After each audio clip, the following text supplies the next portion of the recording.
Il-familji u n-negozji qegħdin ibatu għal nuqqas ta' pjan tal-gvern li minkejja l-wedi dwar l-enerġija qabel l-elezzjoni ġenerali tal-2013 falla fil-politika tiegħu tal-enerġija.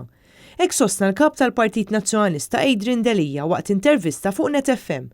Nuqqas ta' pjan, nuqqas ta' ippjanar, nuqqas direzzjoni min-naħa tal-gvern illi minkejja l-lajta li pratikament f'xhur ta' l-elezzjoni tal-2013 għamilha l-kavallo di battalja il-kustjoni tal-enerġija, il-kustjoni tal-prezzijiet tal-elettriku, tal-żejt, tal-fuels, etc. Illum il-ġurnata nafu illi din il-politika tal-gvern falli. Adrian Delija qal li l-aħħar il-prezzijiet tal-fuels kienu l-istess bħal tal-lum, l-oppożizzjoni Laburista ta' dak iż-żmien kienet qed tajjed bil-prezzijiet u tniżżel in-nies fit-toroq, meta l-prezz internazzjonali taż-żejt dakinhar kien id-doppju ta' dak li huwa llum.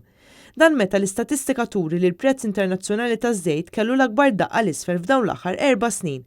Huwa qal li bħalissa qed jispikka s-silenzju min-naħa tal-gvern għar-reazzjonijiet tal-oppożizzjoni u tal-unions fejn qed jintalab li jingħata kumpens il-familji għal dawn iż-żidiet tal-fuels. Iż-żieda fil-prezzijiet tal-fuels hija ta' tħassib ukoll għan negozji żgħar li diġà qed inibatu biex ilaħqu mal-ispejjeż li dejjem jiżdiedu. Huwa qal li l-Partit Nazzjonalista se jibqa' jitkellem fuq l-enerġija flimkien mal-stakeholders kollha f'dan is-settur. Adrian Delija qal li l-ammont ta' karozzi fit-toroq tagħna huwa wieħed eżaġerat. Dan meta l-istatistika turi li sal-aħħar ta' Ġunju kien hawn kważi 400,000 vettura fit-toroq Maltin, meta pajjiżna għandu fost l-ar kwalità tal-arja fl-Ewropa u sfortunatament 600 imutu kull sena minħabba mart respiratorju.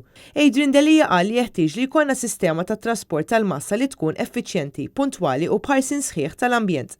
Għal-Partit Nazzjonalista l-ambjent huwa priorità assoluta għaliex mal-ambjent għandhom isiru l-investimenti l-oħra bħal sistema ta' trasport tal-massa li ma tħammitx sabiex innaqsu l-mart u r-rata tal-imwiet minħabba l-arja imniġsa.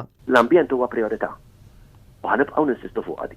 Mal-ambjent jiċċirkola kollox. Malek qed nitħattu fuq sistema ta' trasport irridu nikkreaw sistema ta' trasport nadifa, effiċjenti, puntwali, illi twaslek minn punt tal-ieħor fl-iqsar żmien possibbli mingħajr ma tniġġes, mingħajr ma jkollok collateral damage fuq l-ambjent tagħna, fuq l-arja tagħna, fuq l-ossiġnu li jxorbu it-tfal tagħna.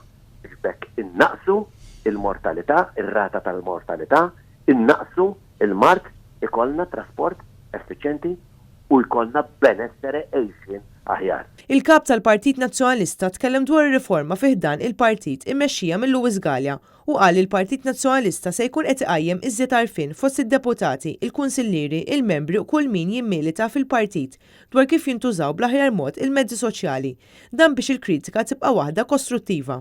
Dan l-eżerċizzju se jwassal għal konferenza nazzjonali għal benefiċċju ta' bosta setturi u oqsma sabiex il-Partit Nazzjonalista ikun minn ta' quddiem fl-edukazzjoni dwar l-użu tal-mezzi soċjali.